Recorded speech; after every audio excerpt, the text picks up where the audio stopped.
আলগা পিরিতি যাকে বলে, আমার ওই আলগা পিরিতি হয়ে গেছে।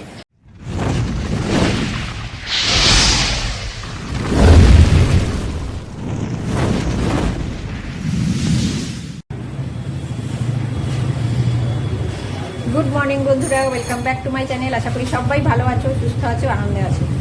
আমি ভালো আছি, কিন্তু আমি আনন্দে নেই, সুস্থও আছি। কেন কি যে পরিমাণে গরম লাগছে কি বলবো বাবা, মনেই হচ্ছে না যে কদিন আগে এত বৃষ্টি ছিল। তো যাই হোক, সকালবেলার আপডেট হচ্ছে আমাদের বাড়ি। এখন 8:30 বেজে গেছে, কিন্তু আমার বরের আজ থেকে অফিস জয়েন করার কথা ছিল। ওয়ার্ক ফ্রম হোম শেষ, অনেকদিন বাড়িতেই ছিল, কিন্তু সকালবেলা স্নান করে দেখি ও টয়লেট থেকে বেরিয়ে স্নান করে চেয়ারে চুপ করে মাথা নিচু করে বসে আছে। আমি কাল থেকেই বুঝতে পারছি কিছু একটা গড়বড়ের কারণ অবশ্য আমি নিজেই। আমার কী হয়েছে বলে, আমার যেন পেটটা কেমন করছে, না যেতে তো হবেই, আজকে তো ফার্স্ট ডে, যেতে হবেই। তখন আমি শুনে বললাম যে যেতে তো হবেই, বললে তো হবে না। তো কালকে ব্যাপারটা হচ্ছে, কালকে আমি 2-3 বার দেখেছি টয়লেটে যাওয়া আসা এই করেছে। তা আমি কি করেছিলাম জানো তো, কেন বললাম কারণটা, আমি ভাবলাম খিচুড়ি খেতে ভীষণ ভালোবাসে, মানে খিচুড়ি তুমি ওকে যতবার দেবে ততবারই খাবে। এবার কথা হচ্ছে, আমি ভাবলাম এত খিচুড়ি খেতে ভালোবাসে, দেখো অফিস জয়েন করলে তো আর আসা যাওয়া খাওয়া টাওয়া ঠিক থাকবে না। এখন যেমন লাঞ্চ ডিনার সবই টাইমলি হচ্ছে, ঘরে বসে থেকে ডেস্কটপে কাজ করছে, হয়ে যাচ্ছে, আমরা যে খিচুড়িটা খাইয়ে দিই। যদিও গনগনে রোদ চারিদিকে, তার মধ্যে আমি খিচুড়ি করেছিলাম। যে জিনিসটা ভালো খায় সে তো সর্বক্ষণই ভালো খাবে। তারপরে খিচুড়ি করেছিলাম বলে ও ভালো খায় বলে না, আমিও খিচুড়ি খেয়েছি সারাদিন। এবার ভাইকে তো সারাদিন খিচুড়ি দেওয়া যায় না, ও ভাত খেয়েছে, মাছের ঝোল করেছিলাম, ভাই মাছের ঝোল দিয়ে ভাত খেয়ে অল্প কটা খিচুড়ি খেয়েছে। কারণ ওকে ডক্টর এইভাবেই খেতে বলেছে যে স্পাইসি ফুড বা যে কোনো ফুড খাবে তার আগে যেন ভাতটা খেয়ে নেয়। তা আমি আরও দুজনেই খিচুড়ি খেয়েছি। কথা হচ্ছে খিচুড়ি আমার বলতেও হাসি পাচ্ছে, খিচুড়িটা মানে বেশি পরিমাণে খাওয়া হয়ে গেছে। মানে আমি ভালোবাসা দেখাতে গিয়ে অতি ভালোবাসা দেখিয়ে দিয়েছি। ওই আলগা পিরিতি যাকে বলে, আমার ওই আলগা পিরিতি হয়ে গেছে। এবারও যখনই সন্ধ্যেবেলা ছিল ডেস্কটপে বসে বলে একটু খিচুড়ি দাও, তো দিয়েছি, খেয়েছে। এবার দেখি রাত্রিবেলা দেখি এই কেস। তা আমার একটু কেমন সন্দেহ হয়েছে, মানে তা আমি বললাম কি, তোমাকে আজকে বেরোতে হবে না, কারণ দেখো এখান থেকে হাওড়া পর্যন্ত যাবে, হাওড়া অফিস। আমরা শ্রীরামপুরে থাকি, আগেই বলেছি একটা ভিডিওতে, এতখানি ডিস্টেন্স, আর এই গরম। আর তুমি আজকে বাড়িতে থাকো, নুন চিনি জল টল করে দিচ্ছি, খাও। প্রথমে না করলো, তারপরে বুঝিয়ে বললে শোনে কথাগুলো। মানে আমি ভালো কথাই বলি, ওই জন্য ভালো কথা বলেই শোনে, বেআইনি কথা বললে তো শুনবে না। তারপরে ফোন করে দিল, তো আজকে বাড়িতেই আছে। তো এখন একটু টয়লেটে গেছে আবার। তো আমি ওর কথা বলছি তোমাদের সঙ্গে, ওই জন্য ভাবছি যে ভালোবাসতে গেলাম, ভালোবাসাটা অন্যরকম রূপ নিয়ে নিল। তো যাই হোক, পরে আমাকে বলছে আমার খিচুড়িটা খাওয়া বেশি হয়ে গেছে। আমিও বুঝতে পারছিলাম জানো সন্ধ্যেবেলা, কিন্তু যদি কেউ চায় বলো, কেমন লাগে না খাবার জিনিস। আর ও তো ভালো খায়, আমি জানি প্রচণ্ড ভালো খায়। এই পরিস্থিতি আজকে। এখনও কিছুই কাজকর্ম শুরু করিনি, এবারে শুরু করব। এটাই ভাবলাম যে মানুষ ভাবে আর হয়, আর মানে অতি ভালোবাসা হয়ে গেছে আমার, মানে কি বলবো, প্রতি সেবাটা অতিরিক্ত হয়ে গেছে। তো যাই হোক, আজকের দিনটা বাড়ি থাকুক, কাল থেকে বেরোবে, আমিও আমার কাজে লেগে পড়ি। বাবা কি বলবো, না পেরে আর তোমাদের কাছে ছুটি চলে এলাম। এতদিন ভগবান মানে আকাশ থেকে জল পড়ছিল, এখন উল্টো হয়ে গেছে কেসটা, গায়ের থেকে জল পড়ছে। এত গরম, এত ঘাম হচ্ছে, আর ভাল লাগছে না। মনে হচ্ছে কিসের খাওয়া দাওয়া, কিসের রান্না, বাপরে বাপ। এরকম যদি একটা সিস্টেম বেরোতো, যে এগুলো মনে মনে ভাবি যে কোনো একটা ট্যাবলেট সারা মাসের কিনে রাখলাম, খেলাম, খিদে মরে গেল, পেটও ভরে গেল, কি সুন্দর ব্যবস্থাটা হতে বলো তো। এই রান্না বান্না চক্করে করতে হতো না, কি চক্করে পড়া গেছে ভাই। খাও দাও, গরম সহ্য করো, শীত সহ্য করো, ওই আমার ভালো লাগছে না। যাই হোক, অর্ধেক কাজ হয়েছে, আমার পিছনে দেখতে পাচ্ছ বসানো। এ কখন শেষ হবে জানি না। মানে আমার না এরকম গরম লাগলে রান্না করতে গেলে একটা বিরক্তি লেগে যায়, কেউ ভালো কথা বললেও তখন ভালো লাগে না। আর আজকে দিনটাই তো শুরু হয়েছে উল্টাপুল্টা করে। তারপরে মাসি ছুটি নিয়েছিল রাখি, তোমাদের সঙ্গে কথা বললাম। পরে মাসি ফোন করে বললো শরীরটা খারাপ, আজকেও যেতে পারছি না। ঠিক আছে, করে তো নিতে হবে। তো আমার বর বলছে কি, ঘরগুলো ঝাঁপ দিয়ে রেখে দেবো কোন, রেখে দেবো কোন, হ্যাঁ রেখে দেবো কোন। আমার ঘর রেখে দেবো মানে, বলে ঘরগুলো আমি ঝাঁপ দিয়ে দিচ্ছি, আর কিছু করতে হবে না। না না না বাবা, আমার আর দরকার নেই, আমি ঝাঁপ দিয়ে নেবো। ঝাঁটটা দেবো কখন জানো, সব রান্না টান্না হয়ে যাবে, তারপরে ঝাঁট দেবো। কতক্ষণ আজকে শেষ করবো ওটা ভাবছি। আর ঘর ঝাঁট দিতেও গরম লাগবে, চিন্তা করো। ফ্যান চালিয়ে তো ঝাক্কার করে আমি ঘর ঝাঁট দিতে পারি না। মানে মানে মানে না গোদের উপরে বিষ ফোড়া আমার অবস্থা হয়েছে তাই। আজকে পুরো সিস্টেমটাই কেমন যেন ঘুরে গেল সকাল থেকে উঠে, উল্টা পুল্টা ভাবে চলছে। না দাঁড়িয়ে যত বক বক বকম বক বক বকম করবো তোমাদের সাথে তত আমার দেরি হয়ে যাবে গো, ভালো লাগছে না। আজকের দিনটা মনে হচ্ছে চুপচাপ বসে যদি কাটিয়ে দিতে পারতাম ভালো হতো। মানে মাথায় মানুষের মানে বাস ভেঙে পড়লো আমার এখন। এই মাসি আবার বাসটা আরো জোরে ভাঙালো। মাসির এমনি কিছু অকেশন হলে ওদের রাখিতে তো বিশালভাবে ওদের বাড়িতে হয়, লোকজন আসে টাসে রান্না বান্না খাওয়া দাওয়া, ব্যাস মাসির হয়ে যায়। কাজ করতে পারে না বেশি মাসি এখন আর, ওই জন্যই ওর ছেলে খালি বলছে তুমি বসে পড়ো তুমি বসে পড়ো, তোমাকে আর কাজ করতে হবে না। এই কাজ করে করেই তো ছেলেগুলোকে মানুষ করেছে। মাসি বলছে আমি কাজ ছেড়ে দেবো কাজ ছেড়ে দেবো, দেখা যাক কি হয়। মাসি কাজ ছেড়ে দেবে কিন্তু আমার কাজ তো চালু করতে হবে, কথাই বলে যাচ্ছি দাবি দাঁড়িয়ে না। সব কাজকর্ম কমপ্লিট, এবার ঘরটা শুধু ঝাড় দেবো। তোমাদের দেখিয়ে দিই, রান্না টান্না দেখালাম না, শুধু ভাতের অবস্থাটা দেখি। কালকে আমি আবার অল্প করে ভাতও করেছিলাম। আর আমাদের কী ব্যাপার জানো তো, মানে ভাত আমি যতই মনে করি অল্প করে করবো সে বেশি হয়ে, মানে এইটুকু করবো মনে করলে এতখানি হয়ে যায় সেই অবস্থা। কালকে ভাত কত বেশি দেখাবো, মানে যে বললাম না কালকে যে আমি কী করেছি গো, চলো ব্যাক ক্যামেরা করে আগে দেখিয়ে দিই ছটফট, ভাতগুলো শুধু দেখাই তারপরে ঘরটা ঝাড় দিই। হ্যাঁ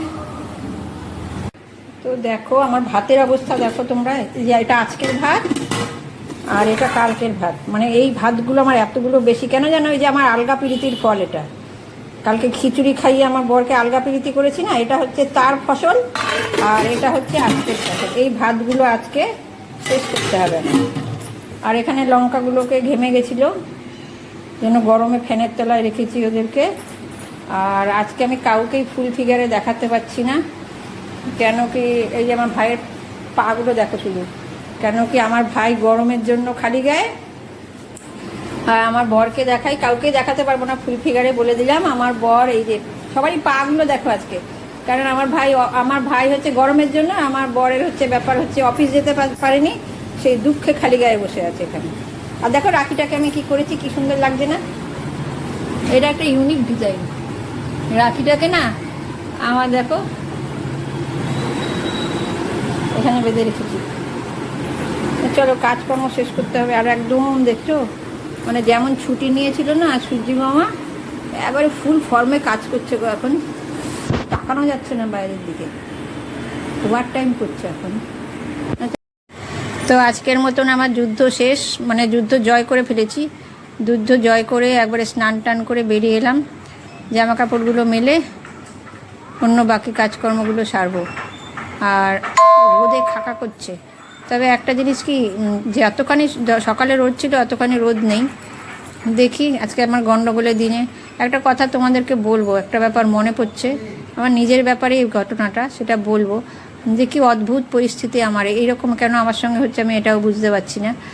আর আমি একজনকে জিজ্ঞেস করেছিলাম, মানে সেই ব্যাপারে অভিজ্ঞ আর কি, সে আমাকে বলছে আমি বলতে পারছি না এটা কেন হচ্ছে, সেটা তোমাদেরকে বলবো ঠান্ডা মাথায় বসে নিয়ে শেয়ার করব ঘটনাটা।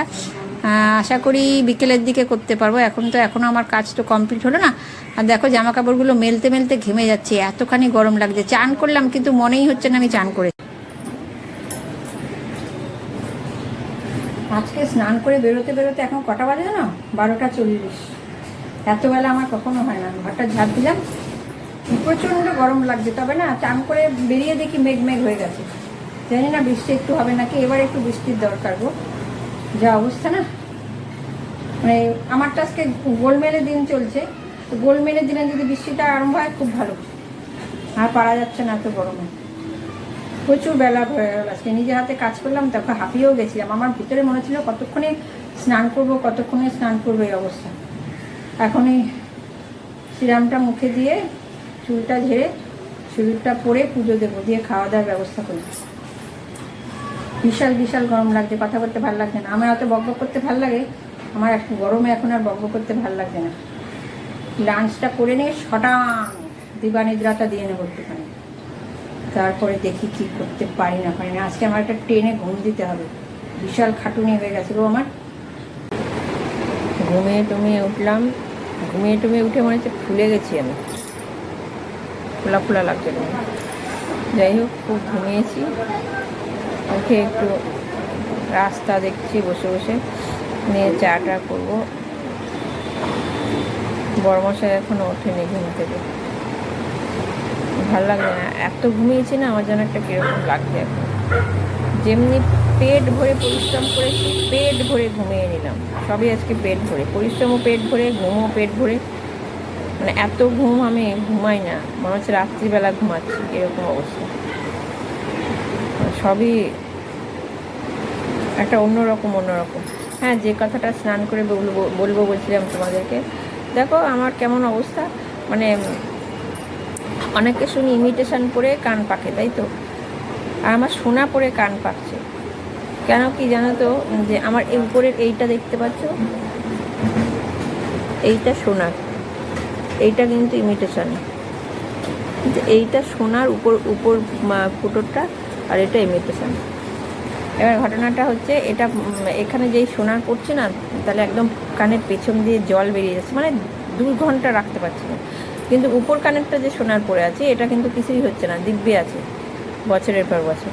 তা আমার যে আইব্রোটা করতে আসে বাড়িতে দিদি পার্লার থেকে, তো দিদিকে আমি বললাম কি, দিদি আমার এরকম হচ্ছে কেন? বলছি কি যে পেছনে গুঁজি দেওয়া করছো কি, ওই জন্য বোঝায়।